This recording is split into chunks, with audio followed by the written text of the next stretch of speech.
નમસ્કાર, આપ જોઈ રહ્યા છો નેશન પ્લસ ન્યૂઝ. હું છું આપની સાથે હેતલ ભગત. વડોદરામાં આવતીકાલે સાંજે અમિત શાહ રોડ શો યોજાશે. રણમુક્તેશ્વરથી અમિત શાહનો રોડ શો શરૂ થશે અને માર્કેટ 4 રસ્તા પૂર્ણ થશે. વડોદરા સહિત ગુજરાતની તમામ બેઠકો પર 7મી મે મતદાન થવાનું છે. ત્યારે ભાજપ દ્વારા હવે ચૂંટણી પ્રચાર અંતિમ દિવસોમાં વેગવંતો બનાવવામાં આવનાર છે. વડોદરામાં આવતીકાલે સાંજે કેન્દ્રીય ગૃહપ્રધાન અમિત શાહનો રોડ શો યોજાવાનો છે.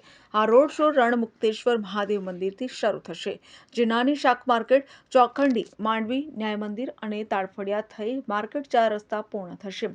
રોડ શો સાંજે 7 વાગે શરૂ થશે. પોલીસે રોડ શોના રૂટ સંદર્ભે નિરીક્ષણ કર્યું હતું અને બંદોબસ્ત માટે ક્યાં પોઈન્ટ મૂકવા તેની પણ વિચારણા કરી હતી.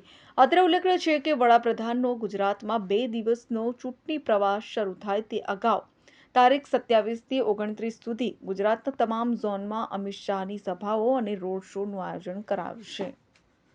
કેમેરામેન નવનીત પરમારની સાથે Satyam Nevashkar, nation plus news, Vadodara. સમાચારોના સતત અપડેટ માટે નેશન પ્લસ ન્યૂઝના યુટ્યુબ ચેનલને સબસ્ક્રાઇબ કરો, બેલ આઇકન દબાવો અને ફોલો કરો ઇન્સ્ટાગ્રામ, ફેસબુક અને ટ્વિટર પર.